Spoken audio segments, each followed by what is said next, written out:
Olá, tudo bom? Este é o Projeto Guia. Aqui eu comento e resolvo questões do Enem. Hoje é a vez da questão 95 do caderno amarelo do segundo dia do Enem de 2019. Então vamos começar?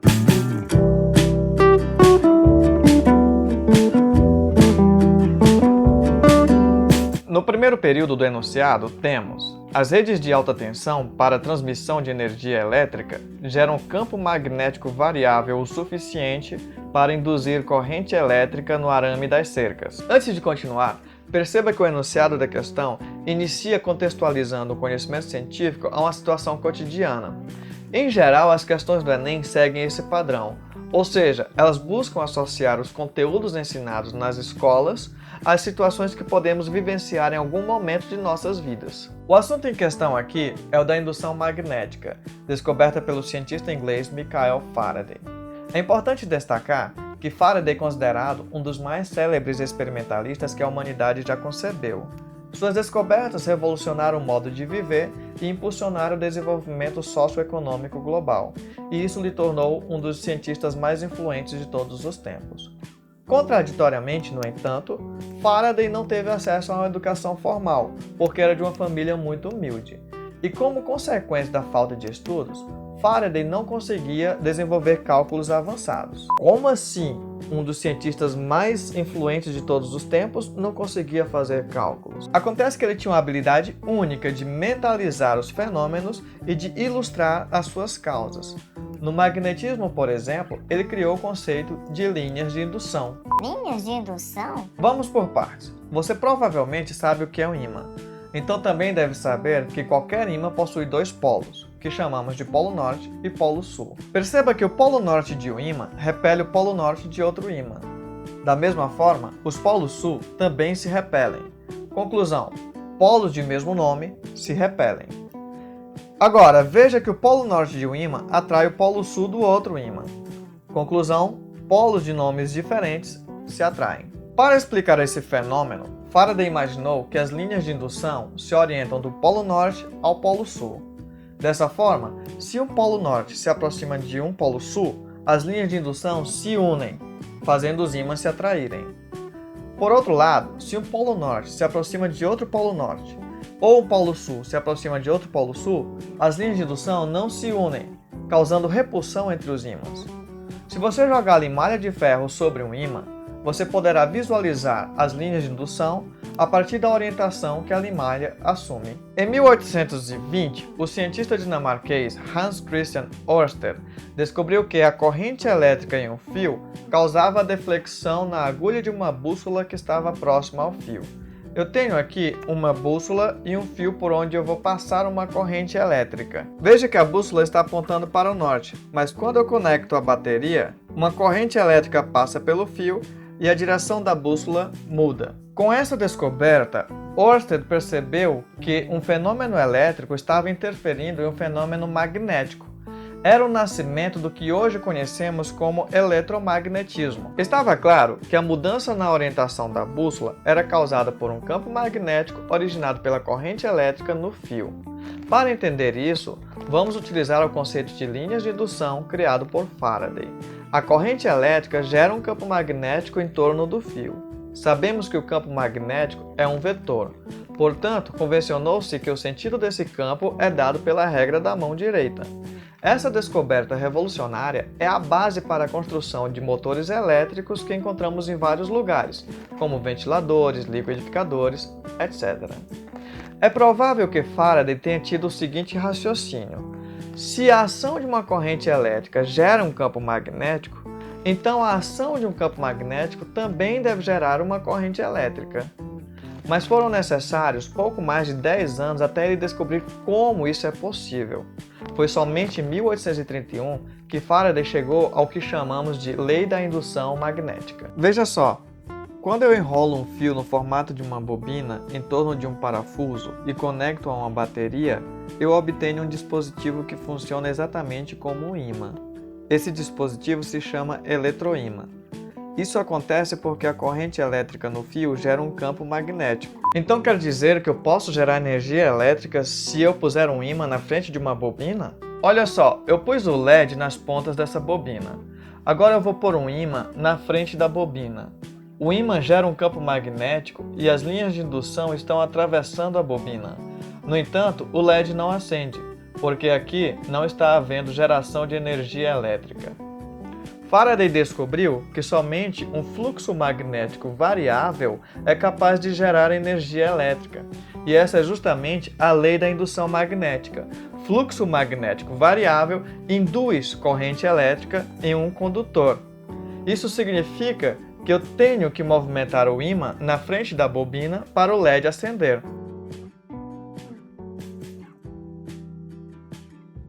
Perceba então que o enunciado da questão faz uma conexão entre a geração de um campo magnético a partir de uma corrente elétrica, descoberta de Ørsted, que nesse caso se situa na rede de alta tensão, e a geração de corrente elétrica no arame de uma cerca a partir do fluxo magnético variável, descoberta de Faraday. Como eu não pude ir a nenhuma propriedade rural para testar essa situação, acabei fazendo essa maquete aqui para ilustrar o nosso problema.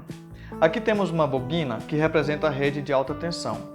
Eu vou ligar essa bobina a uma fonte de energia elétrica. Olha só, o LED aceso aqui indica que essa bateria está gerando corrente elétrica na rede. Eu fiz um circuito utilizando um transistor conectado a esse resistor e a bobina. Isso faz com que a corrente elétrica que atravessa a bobina seja alternada. Note que a rede de alta tensão possui fios que conduzem corrente alternada em sentidos contrários, exatamente como nessa bobina aqui. Também fiz essa maquete aqui para representar o cercado da propriedade rural da questão e pus um LED ligado na cerca. Perceba que não há nenhuma fonte de energia elétrica ligada na cerca. Aqui temos apenas o fio enrolado e o LED, por isso o LED está apagado. Mas se minha fazenda estiver próxima a uma rede de alta tensão, veja que o LED acende, porque o campo magnético variável da rede de alta tensão dá origem a uma corrente elétrica na cerca que está conectada ao LED. Isso significa que se alguém tocar na cerca, pode correr o risco de levar um choque elétrico. É justamente o que a segunda parte do enunciado afirma. Tanto os animais quanto os funcionários das propriedades rurais ou das concessionárias de energia devem ter muito cuidado ao se aproximarem de uma cerca quando esta estiver próxima a uma rede de alta tensão, pois se tocarem no arame da cerca, poderão sofrer choque elétrico. Aí o enunciado finaliza. Para minimizar este tipo de problema, deve-se: letra A, fazer o aterramento dos arames da cerca. Letra B, acrescentar fusível de segurança na cerca. Letra C, realizar o aterramento da rede de alta tensão. Letra D, instalar fusível de segurança na rede de alta tensão. Letra E, utilizar fios encapados com isolante na rede de alta tensão. Fios encapados nas redes de alta tensão gerariam um campo magnético da mesma forma que os fios desencapados. Isso porque os materiais isolantes não blindam o campo magnético. Veja como eu consigo mover esse ímã de cima utilizando outro ímã embaixo do livro. O campo magnético atravessa os materiais isolantes como se eles nem estivessem no meio do caminho. Portanto, a letra E está errada. Um fusível é um dispositivo que limita a corrente elétrica em uma rede. Mas as redes de alta tensão servem justamente para fornecer altas correntes. Por isso não faz sentido instalar fusível. Então a letra D é errada. O potencial elétrico da Terra é a referência para os demais potenciais. Então, convencionamos que o potencial da Terra é zero. Quando estamos descalços, nosso corpo se conecta à Terra por meio dos nossos pés e adquire o mesmo potencial da Terra. Por isso, levamos choque se tocarmos em um fio descascado energizado com potencial de 110 volts ou de 220 volts.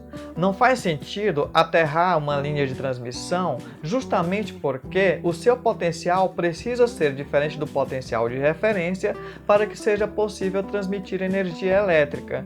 Logo, a letra C está descartada. Como acabei de explicar, o fusível de segurança não impede que a corrente elétrica percorra o fio da cerca.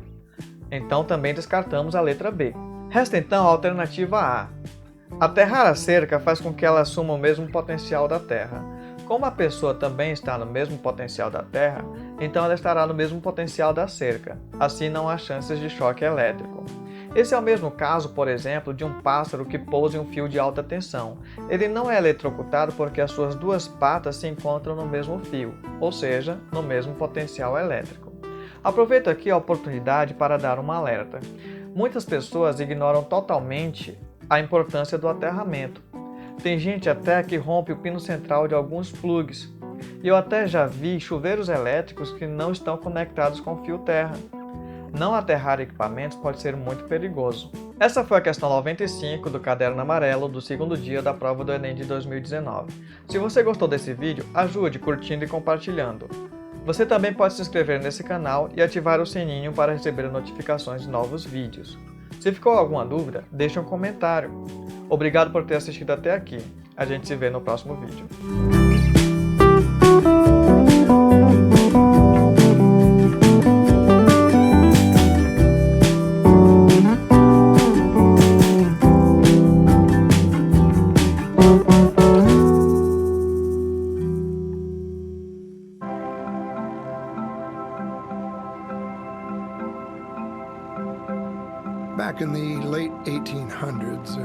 No final do século de 1800, houve um senhor chamado Michael Faraday.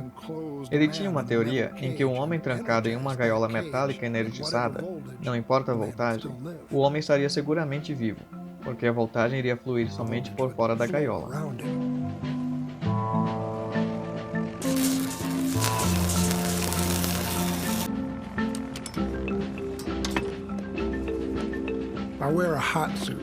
Estou vestindo uma roupa quente, feita de 75% de Nomex, que protegem de incêndio, e de 25% de fios de aço inoxidável. Fios de aço significa que eu tenho uma gaiola de Faraday ao redor de mim. 500 mil de volts passam ao redor de mim por fora dessa roupa, e assim eu posso trabalhar seguramente, sem interferência da eletricidade. Como o helicóptero não tem contato com o chão, podemos nos levar ao mesmo potencial da rede, como um pássaro em um fio.